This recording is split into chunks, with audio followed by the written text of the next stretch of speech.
Dinosaurs. Yes, what about dinosaurs? They're beloved of children, and it is a very powerful marketing tool on the part of the evolutionists to push dinosaurs to children, because they are a ready market to absorb the wonders of all these strange creatures which we can't see today. And it's their means of plugging evolution and millions of years of the age of the Earth. So what I want to do this afternoon is to try and reset that picture within a biblical framework. When I was young, and there was a time when I was young, a long time ago, nobody explained dinosaurs to me, and I had a mental block. I couldn't cope with them. All my friends were interested in talking about dinosaurs and books about dinosaurs, but I pushed them out of my mind because I couldn't see how they fitted into the Bible.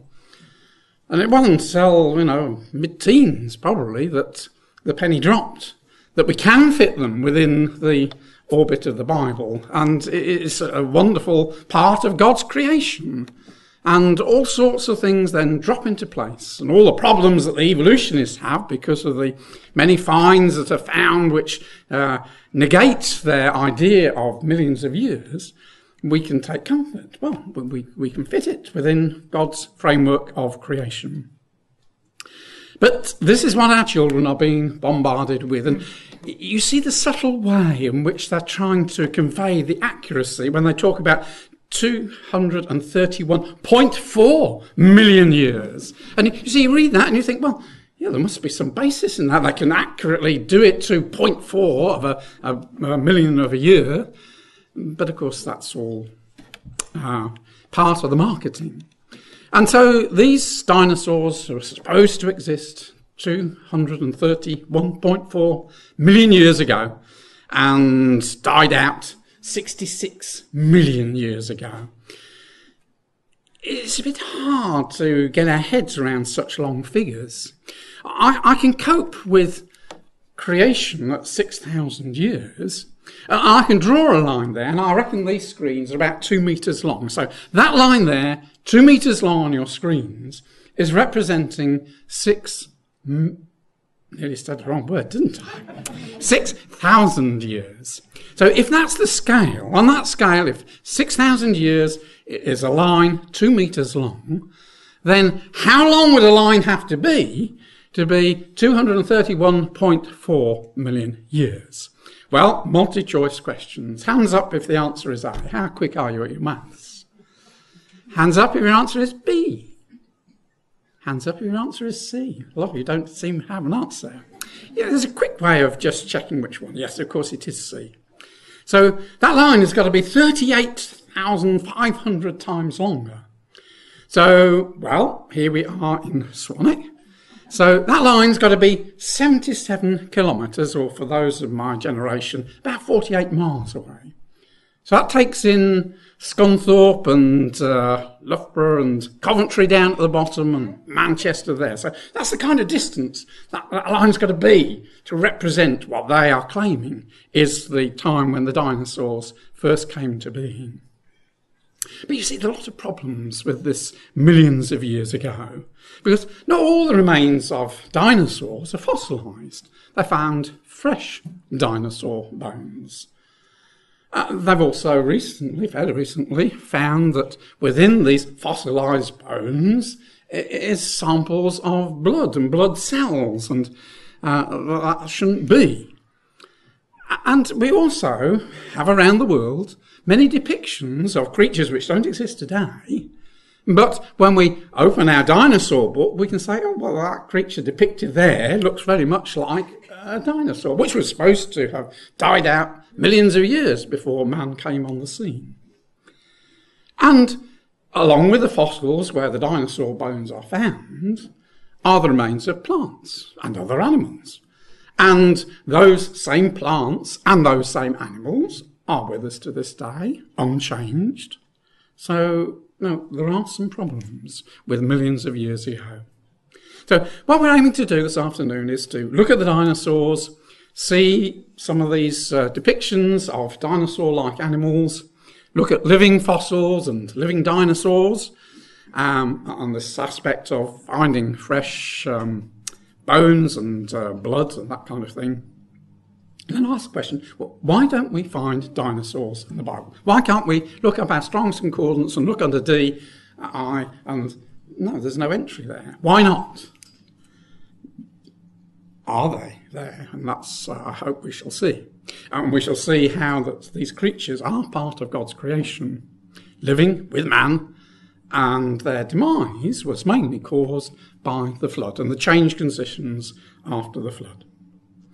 So dinosaurs have a distribution. Oh, Jurassic Park, we might not get there. Don't worry too much about that.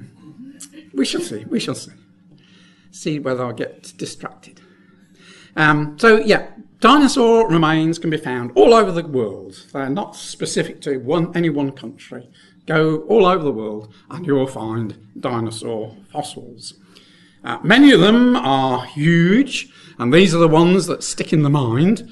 You can see there a man for scale, and so these will be towering way above a man. I did mean to try and estimate how tall this building is. 6'12". So this is about 4 metres to the ceiling, I would guess. No, a bit more than that, 5 metres. 6'12". Yeah, about 5 metres. So these creatures here, the Brachiosaurus, 13 metres high, so way, way above. Supersaurus about 17 metres, and the Sauropodian about 18 metres tall. So very, very big. So for the older folk, 42 feet, 55 feet, 59 feet. Just last year was the reports of a discovery of the biggest one that they have found so far, found in Argentina. And just to give you an idea of the scale of the size of the bones, this chap is lying on one of the bones. It's huge, isn't it? And they call this the Titanosaur. So about 20 metres, 65 feet high. And in length, about 40 metres long. Now, some of you might have seen me pacing the room earlier. It wasn't I was wanting a walk or exercise, but this is about 32 metres long and about 17 metres wide. So we've got to go way out the door. If its tail was up against that end, 40 metres is another 8 metres out the door. Huge. They're not all big. Some of the dinosaurs are only the size of chickens. They range in size from very small to very big. As well as the dinosaurs, which we think the majority were plant eaters, say different sizes, there are also fossil remains of sea creatures and huge flying reptiles with a wingspan which would be virtually the width of this. So you imagine a bird flying over you, which is wingspan, coming this direction, is as wide as this room. It'd be pretty frightening, wouldn't it? Now, the thing about dinosaurs, as with all the other fossils, we don't find intermediate fossils. We find these fossil creatures, but there's no missing links. And the other thing you've got to bear in mind that even the pictures that I'm showing you are all artistic representations. We do not know what they look like. And the problem is, normally you just got a jumble of bones, and from those bones you're giving an artist the license to just draw it as he imagines. And even if we had a pretty complete skeleton, which very rarely does one get, it's usually just all jumbled up and you've got to piece them together as best you can. But even if you had a complete skeleton, it's impossible to know what the creature originally looked like. This is a small skeleton, and one could very well draw it as a young lion cub. In actual fact, it is the skeleton of a poodle, but you wouldn't know from the bones. There's nothing to indicate what it looked like. And this one, you could very well draw it as a turkey. But in fact, this is the skeleton of a peacock. But again, there's nothing from the skeleton that would indicate the huge difference between a turkey and a peacock. And I say, normally you've just got a slab of rocks, a mixture of rocks. But as I said in the beginning, we don't get all our information about dinosaurs just from the fossils. There are these depictions around the world. Many historical accounts of large creatures terrifying the local population, and ancient pictures depicting them. And one that's famous is in Babylon, where Nebuchadnezzar was. He built this city, and he had his artists create in wonderful tiles around the walls of Babylon pictures that you can recognise of horses and lions and all sorts of creatures. But then in among them are these strange ones, like this one here. Have you noticed the difference between the front and the back? Paws at the front and claws at the rear. Now, I've never seen anything like that. Did the artist have a lot of cheese the night before and had bad dreams and made it up? Or was this a creature that was existent in their day, and along with all the others, he just depicted it? Well, we'll never know that because we weren't there. And around the world there are stories about dragons. George the dragon, George slaying the dragon. Not very far from where we live in the Midlands, Breedon, outside Leicestershire, is this church. Goes back to the 8th, 9th century, AD, of course. And carvings around. Again, a lot of things you can look and see what it is, but there are sections like this one here, let's just enlarge it up, which are strange bipedal creatures. In other words, they've got 4 limbs but walk on 2, and the others are more like arms. Again, you have to say, well, how did these come to be depicted like that? It makes sense when you see all the other creatures around that these were creatures which the carver was acquainted with and put them in there. If one ever goes up to Carlisle and goes into the cathedral there, you'll see a carpet in the little pathway, and if you lift that carpet when nobody's watching, you'll see underneath is a tomb, a stone tomb with brass pieces inserted into it. So that's the reality on the back to front on here. It's very difficult when you can't see the screens. I can't point to it. That's the photograph, and this is a picture of what it is. And you can see that there is wording all the way around the perimeter. And between each individual words, there is a little picture depicting various things, and 4 different sorts of fish, and there's a wolf, and there's birds, and there's bears, and all sorts. But in among these creatures are the strange, taking the top bit there, 2 creatures next to neck and overlapping like that. And you can see on the tail of this one that it's got spikes. It looks a bit like a head, but that's actually its tail with some spiky bits on it. Now, those aren't any creatures that we've seen. Don't go outside the door here and find such creatures wandering around. But no, did they exist in the time when this tomb was put together 800 years ago? And the one at the bottom, again, very much we would call that one of the saurus ones, of many varieties of dinosaurs which look very much like that. We find in Mexico clay representations of creatures. And again, you notice on this one the zigzag spikes, as it were, along its back and rather fearsome teeth. Well, it's not a creature we see today, but when we look at the dinosaurs, there are some which would match that. In fact, this one is in Cambodia, a carving on a temple, and you'd swear that is, if you're up to it in the dinosaur words, that this is a Stegosaurus. Just how they appear in your books, exactly like that. Now, I don't know how long ago this was carved. It will be hundreds of years ago. Long before dinosaur bones were discovered and books and representations were made. So how is it that this person was able to depict a Stegosaurus without having seen one? Makes much more sense that, yes, this was a creature that he was acquainted with, contemporary with man. This, I'm afraid, isn't terrible. You can just see very faintly this is in Utah, the outline of a man, very faintly, and there's an arrow pointing there, and then below it, the person that did this has gone over it, as it were, so you can see, but very much like a sauropod dinosaur. So there's a man and a dinosaur existing together, not millions of years apart.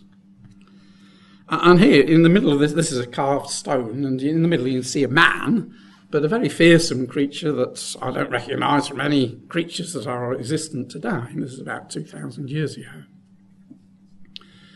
So, you know, we're getting the idea that perhaps man was contemporary with the dinosaurs. And then we have these living fossils. You see, we're persuaded that because it is a fossil, then it's something very, very old and doesn't exist today. And there are many creatures, and one of the most famous examples is the coelacanth, which was known from fossil remains until quite recently. And it was said that it had been wiped out 65 million years ago. And yet in 1938, it was discovered that this creature was alive and swimming, hadn't changed over 65 million years. So again, that begins to make us think that there must be something wrong with the time scale, that here is a creature, unchanged, still alive today. And the Komodo dragons. These really look like many of the dinosaurs, but these were only discovered just over 100 years ago. 1912 was the first time that white man set eyes on these dragons, and they're described as being the prehistoric age of the reptiles. But they are living, they're alive. And about 12 years ago, no, not as long as that, 7 years ago, in Australia, they found this huge skeleton, and from it they made this model which toured the museums, and you can see it in Sydney's museum.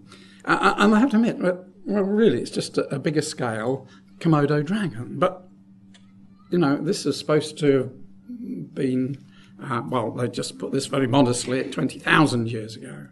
But we will come back to that. This creature, the okapi, was part of the alleged evolution of the horse, and used to be depicted in the sketches of how a horse is supposed to have evolved, the missing links, which of course time goes on they find those links aren't links at all, and they've now discovered that this creature is still alive and I was going to say kicking. Horses do kick, don't they? Yes. And not only animals, but as I say, among the fossils are remains of plant vegetation. And in my garden, I have a ginkgo biloba tree. It has a very distinctive leaf, and one can see in the fossils at the time of the dinosaurs that ginkgo biloba trees were there and unchanged. So again, it just makes you think, well, is the time scale wrong?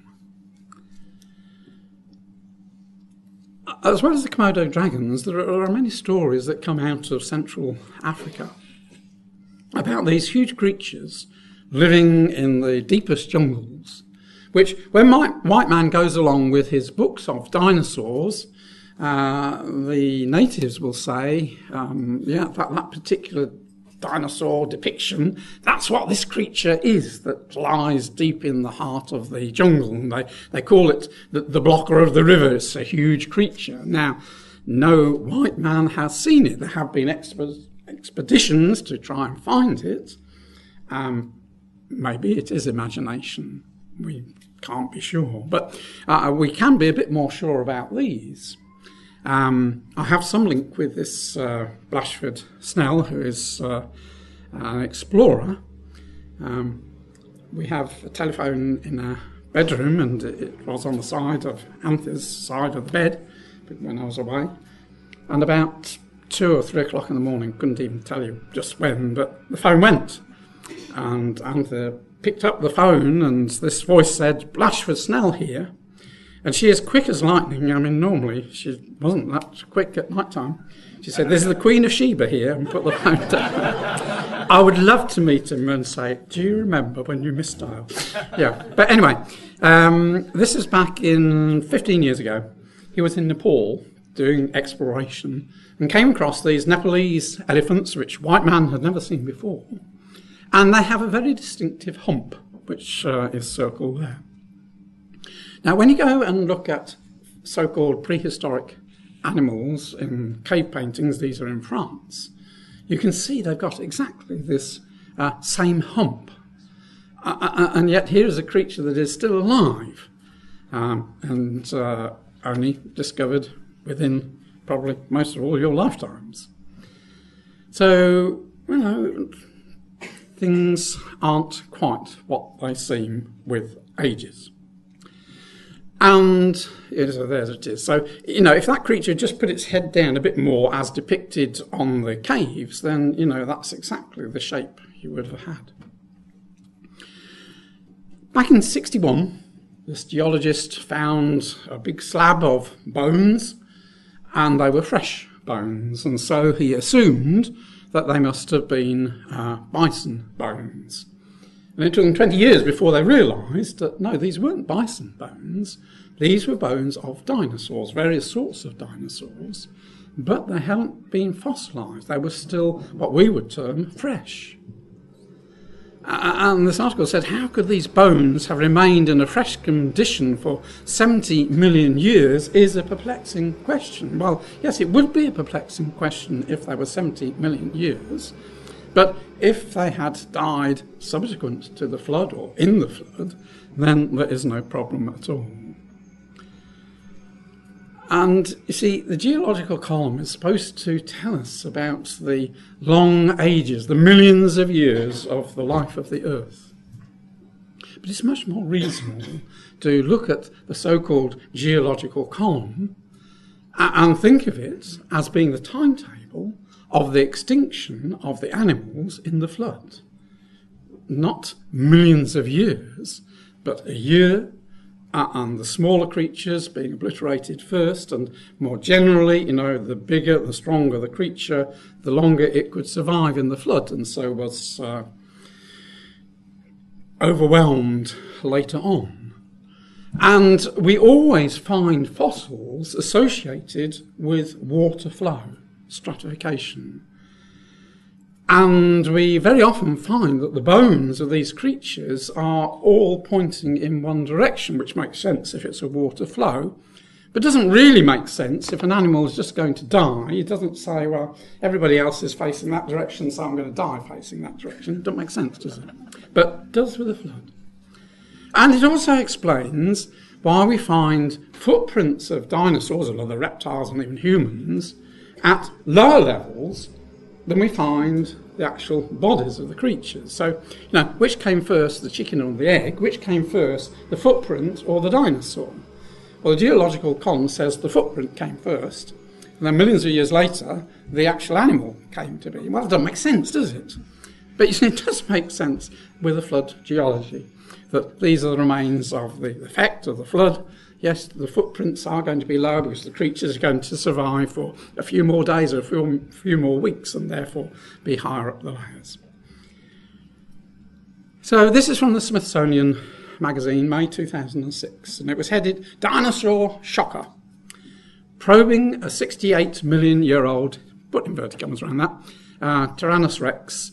This Mary Schwartlatzer stumbled upon astonishing signs of life that may radically change our view of the ancient beasts. She announced that she had discovered blood vessels and structures that looked like whole cells inside that bone, the first observation of its kind. The finding amazed colleagues who had never imagined that even a trace of still soft dinosaur tissue could survive. After all, as any textbook will tell you, this is the Smithsonian, this is not me. tell you that when an animal dies, soft tissues such as blood vessels, muscles and skin decay and disappear over time, while hard tissues like bone may gradually acquire minerals from the environment and become fossils. But she used modern techniques and has upended the conventional wisdom by showing that some of the rock-hard fossils, tens of millions of years old, may have remnants of soft tissues hidden in their interiors. But as I say, they can't fathom it out. But in a biblical framework, we can. Right, so let's come to the Bible. Why don't we find dinosaurs in the Bible? But it's very simple. It's only going to take one slide. The word dinosaur was only coined in 1842. So you will not find a reference to the word dinosaur in any book that was written before 1842.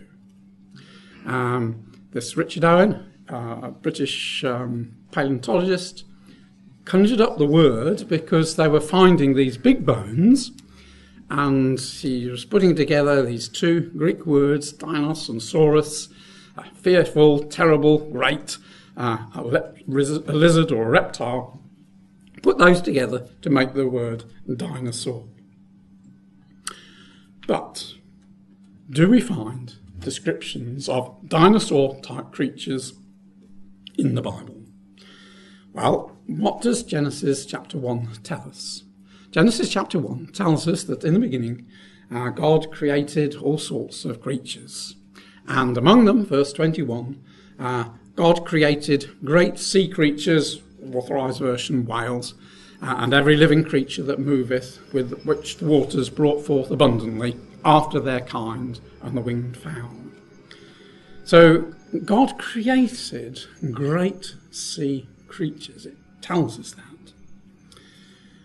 And we just look at those two words. Great is just a straightforward Hebrew word, and the other, marine or land monster.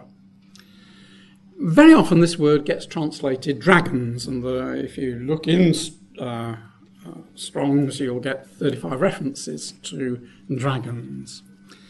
Now, I want to introduce you to Job chapter 40, and here is God's description of the biggest and the bestest of God's creation as far as land animals were concerned. Now, the book of Job lived not very long after the flood. The book of Job is really the earliest complete book, because Genesis spans it but goes on beyond the time of Job. Very early book. And God is challenging Job to consider God's handiwork, the mighty power that God has. And this is, I'm just using New King James, just makes it a little bit crisper here. So in verse 15 of Job chapter 40, God is challenging Job. Look at this creature. And he calls it behemoth. Look now at the behemoth, which I made along with you. He eats grass like an ox. See now, his strength is in his hips and his power is in his stomach muscles. He moves his tail like a cedar. The sinews of his thighs are tightly knit. His bones are like beams of bronze. His ribs are like bars of iron. He is the first of the ways of God. Only he who made him can bring near his sword. Surely the mountains yield food for him, and all the beasts of the field play there. He lies under the lotus trees in the covert of reeds and marsh. The lotus trees cover him with their shade, the willows by the brook surround him. Indeed, the river may rage, yet he is not disturbed. He is confident, though the Jordan gushes through his mouth, though he takes it in with his eyes, or one pierces his nose with a snare. In other words, he's not afraid of anything. Now, that word behemoth is an interesting word. It's a plural word in the Hebrew, and occasionally this is a technique that Hebrew uses as a plural of intensity. And as he puts it here, the beast of beasts. This is the beast of beasts, and therefore is given a plural name. It's a singular beast, but given a plural name to emphasise this is the top of my creation as far as land animals are concerned, Job, and is not afraid of you. You're afraid of him. And he is a creature that you cannot capture. So we're told that Behemoth, is this beast of beasts, is contemporary with Job. No good talking about animals and describing this animal if Job wasn't aware of it. So it's clear that he lived at the same time as Job. An animal of great strength, had a tail which is compared to a cedar. Now in the Middle East, the cedar tree, and there are some up in the garden and down there, cedar trees, they are the biggest trees in the Middle East. And their characteristic is that they have branches which go out horizontal. And is described as the chief of the ways of God and absolutely fearless. Now, if you've got marginal references in your Bible, it will either say a hippopotamus or an elephant. But I challenge you, what hippopotamus has a tail like a cedar? It has a pathetic little tail. And, I mean, the elephant's not much better, is it? No, it's neither of those creatures. It's much more like the depictions we have of these dinosaur-type creatures. Now, very interestingly, because I am of the age of the dinosaurs, that old, my dinosaur book that I had when my children were young shows these creatures with their tails dragging behind them. A most inconvenient structure to have at the back of you. Why didn't evolution make it better? Well, it is because man misunderstood. And it's quite a few years ago now, but there was a time when the museums of the world shut and they rejigged their skeletons of dinosaurs to lift their tails up. They found that they weren't something that just dragged uselessly on the ground.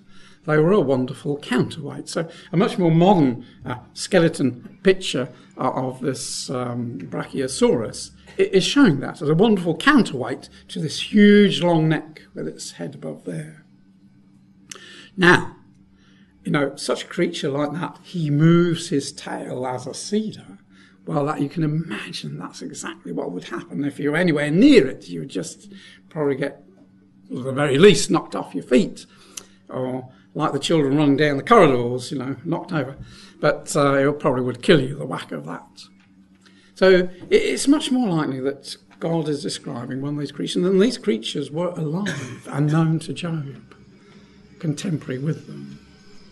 And then God, in the next chapter, but I mean it continues on, there isn't a break, deals with the sea creatures and shows us the top dog as far as sea creatures are concerned. Now I have abbreviated this, I've put the verses in there, but it's a long description, a wonderful description, but it would take too long, so I just abbreviated a bit. Can you draw, and this is called Leviathan, with a hook, or snare his tongue with a line which you lower? Can you put a reed through his nose, or pierce his jaw with a hook? Can you fill his skin with harpoons, or his head with fishing spears? Lay your hand on him, remember the battle, never do it again. Indeed, any hope of overcoming him is false. Shall one not be overwhelmed at the sight of him? No one is so fierce that he would dare stir him up. I will not conceal his limbs, his mighty power, or his graceful proportions. Who can open the doors of his face with his terrible teeth all round? His rows of scales are his pride, tightly shut up as with a seal. One is so near another that no air can come between them. They're all joined one to another. They stick together and cannot be parted. His sneezings flash forth light, and his eyes are like the eyelids of the morning. Out of his mouth goeth burning lights. Sparks of fire shoot out. Smoke goes out of his nostrils as from a boiling pot and burning rushes. His breath kindles coals, and a flame goes out of his mouth. Strength dwells in his neck. Though the sword reaches him, it cannot avail, nor does spear, dart, or javelin. He regards iron as straw and bronze as rotten wood. His undersides are like sharp potsherds. He spreads pointed marks in the mire. He makes the deep boil like a pot. He makes the sea like a pot of ointment. On earth there is nothing like him, which is made without fear. He beholds every high thing. He is king over all the children of pride. So a wonderful description, isn't it, of this creature, sea creature, which God says is the top of my creation. He is the king. You're afraid of him. You wouldn't dare touch him. So we learn that he's contemporary with man. No good talking about this if it wasn't contemporary with man. Can't be harpooned. Got terrible teeth, strong scales, pointed footprints. Smoke and fire comes out of his nostrils, and is the king of animals and is fearless. Now, my Bible margin suggests a crocodile. Well, they do have sharp teeth, and they do have these pointed bits at the back, and when they walk, they do leave these marks. And they found fossilised giant crocodiles.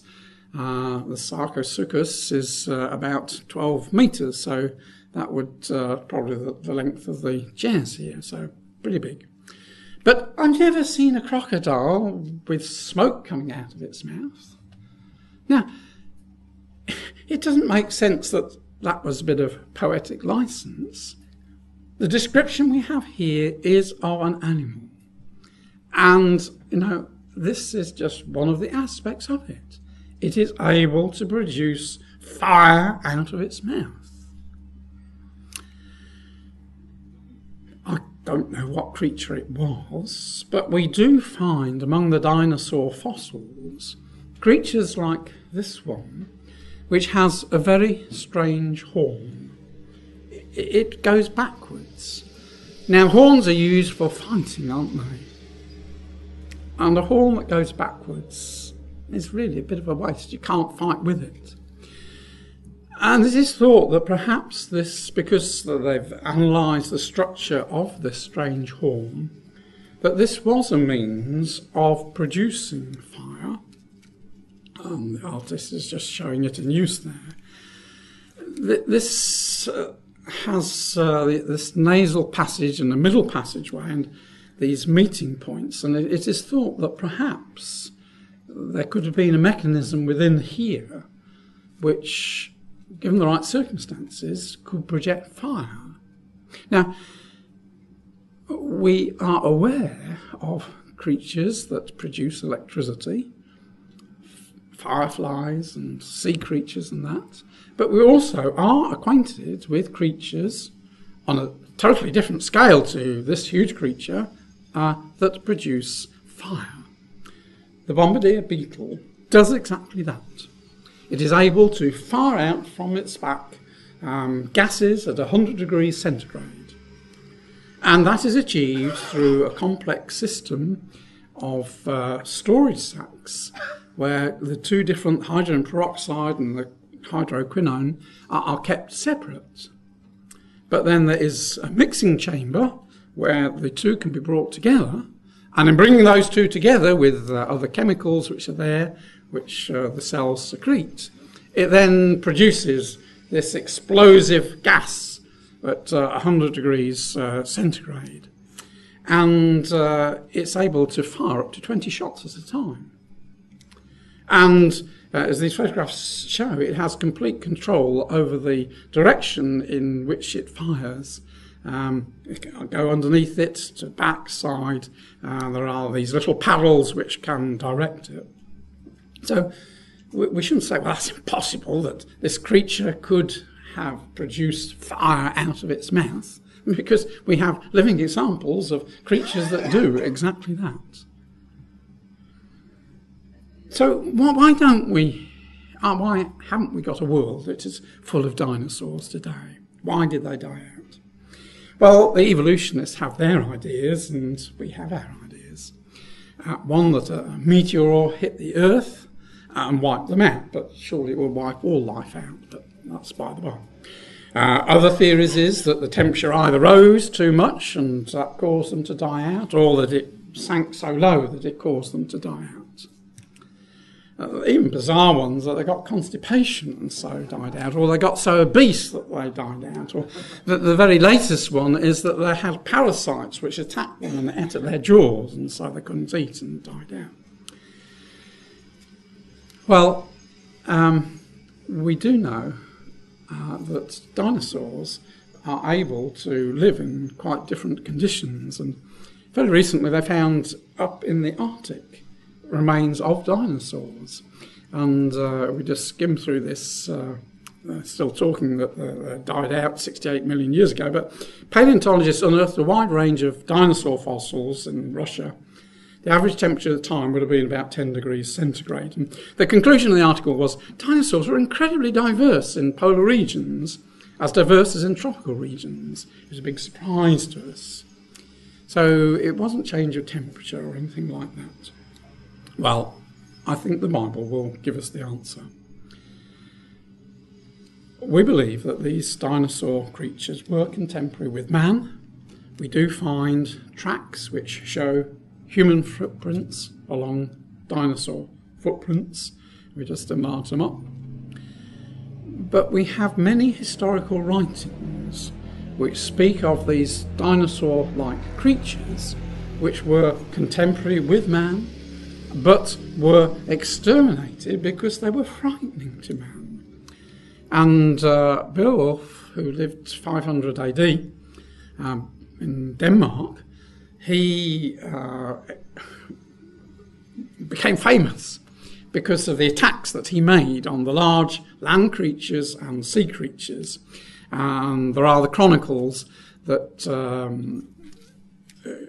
explain to us, there's an epic poem of the 6th to 8th century which describe how he conquered these creatures, and some of them were bipedal, like those ones we saw at the church, with 2 small forelimbs, but they had very strong jaws and very tough skins. You couldn't get a sword through their skins.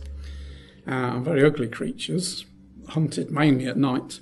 And how he slew them was to get hold of these smaller forelimbs and tear them off. You've had your dinner, so be all right to say that.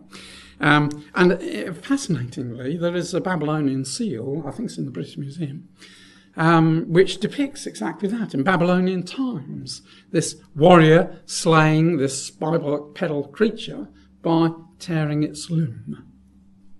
And, you know, sounds very much like the creatures that are depicted around Breedon Church. And other creatures that he slew with these flying reptiles and dragons. But there are ancient chronicles of British history, Geoffrey Monmouth's, written about 1100 AD, and he recounts stories of how the King of Wales was eaten by a monster. Now, I think it's quite safe to go around Wales today, but in those days it wasn't. There were monsters that could eat you. And in fact, not in this chronicle, but there are writings right up to the latest I can find, 1867, so 150 years ago, accounts of people in the countryside being very frightened by these big animals that were in existence. But with time, they have died out or been killed off. Now, if we think of them as part of God's creation, then they were obviously contemporary with man, but I believe that God made these big creatures deliberately for a purpose, and that is to be his lawnmowers. We know before the flood that the conditions on the earth were quite different to conditions today, and there was abundant vegetation, and it needed these big creatures to keep the vegetation down, as it were. Noah would take them onto the ark. Now, how could he fit a creature which is 3 times the size of this room into the ark? Well, very simple solution to that. The purpose of Noah, well, he didn't take the animals on. God brought the animals to Noah to go onto the ark. The purpose of the animals going on the ark was that when the flood was finished, these animals could repopulate the earth. So it will be abundantly clear that you're not going to take onto the ark an old dinosaur. you're going to take a young couple of dinosaurs, got a long life ahead of them. Now, even the biggest dinosaur came from an egg about the size of a rugby ball. And so they all go through stages of growing. And the interesting thing about reptiles, cold-blooded creatures, is that unlike humans, and your parents are very grateful that this is true, that unlike humans, cold-blooded creatures don't stop growing. They carry on growing and growing and growing till the time of their death. We'll come back to that in a second. So I believe that in the changed conditions after the flood, when lives were shortened and so many things did change after the flood, that the need for these animals was gone, and slowly, over a long period of time, they would die out. There would be shorter lives, so they wouldn't grow so big. We already mentioned that. We know how men lived much longer before the flood, so it's reasonable to think the animals likewise, so that many of these big creatures are no more than creatures we know today, which have lived 2 or 3 times longer than they do today, and therefore attained huge proportions. So we would expect remains of creatures before the flood to be on a much bigger scale. And, you know, we find giant, almost everything. That's a giant toad with an awful toad in front of it. But, you know, we find in the fossils and ammonites, huge, much bigger than they are today. Oysters, much bigger than they are today. And after the flood, the atmosphere would change. We understand that it will be harder if the atmospheric pressure was less. It will be harder for the blood to reach the heads of these big creatures. There will be less food around, and there was less oxygen. One can, by analysing the oxygen in amber, you can see that there's far less oxygen in the world today than there was just after the flood. So conditions changed. The need for these creatures died out, and the creatures themselves died out. And so that's why we have these why the carver at Bredon Church, why in Babylon they can depict these animals, because they were in existence then, but they're not in existence now. We just have remains. Have they totally disappeared? Well, probably not, because what we see today as lizards were probably the dinosaurs of yesterday, but dying much younger, therefore much shorter. And so that's what was so interesting about this one they found in Australia. You know, they had to admit it's just like a Komodo dragon, which they're horrible creatures, and so they will attack you if they can. You have to keep well away from them, and will be very fearful. And I say these only grow up to about 3 metres long, because they only live about 60 years. But if they're living 100, 200, 300 years, as they could well do before the flood, growing all the time, you imagine a fearsome creature with terrible sharp teeth, you know, not 3 metres long, but 10 metres long, 15 metres long, very fearful.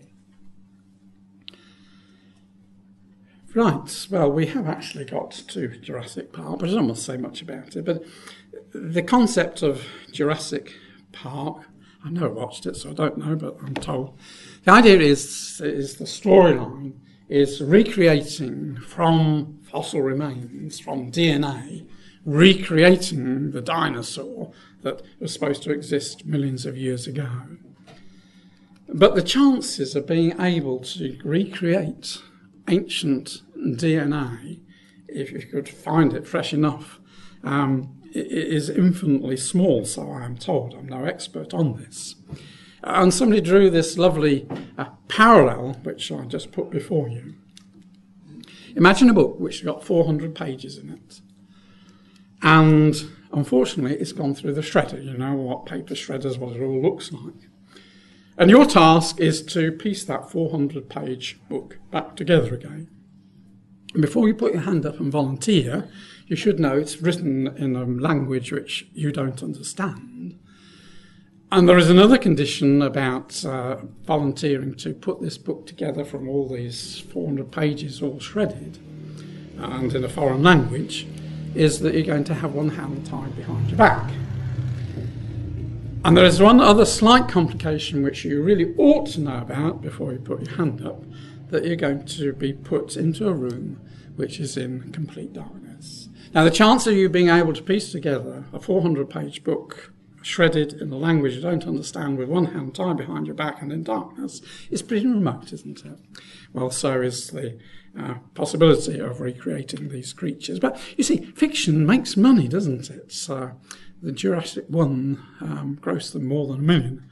I understand that Jurassic Park 4 is due to be released this year. Don't bother to go and see it.